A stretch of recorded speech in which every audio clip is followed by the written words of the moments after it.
Guys খাচ্ছি এখন চটপটি। ফুচকালা বাড়িতে এসে খাওয়াই দিয়ে যায়। সব মিলাইয়া মনে আছে তো 20 টাকা। হ্যাঁ আরে আমার আল্লাহ রে, ফুচকা খাওয়ার বিল পড়ে গেছে। বলে কই যাই সইতে কি খাবি? নাও ইয়া এটা আমি হ্যাঁ হ্যাঁ, গন্ডাম নেই। এই যে আমাদের ফুচকালা চাচা।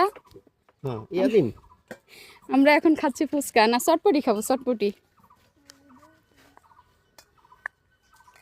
ইয়া তোরা ইয়া নিবি না ফুচকা? সেই স্বাদ।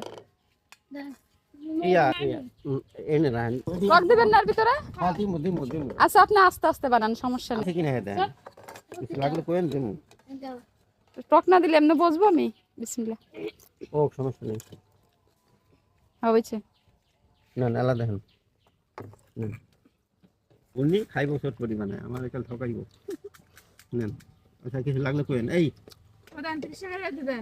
হ্যাঁ আপনি কিছু লাগবে? আর আপনি কিছু লাগবে? ভালো কিছু লাগবে? বিট লবণ লাগে। তুমি খাইবে? খা খা।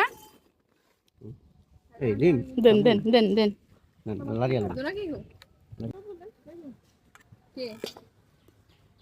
এই ইয়া কি রে? কাকা সেই স্বাদ। শুন বাজারে যাওয়া লাগে না, বাড়ির পাশে এখন ফুচকা আসে।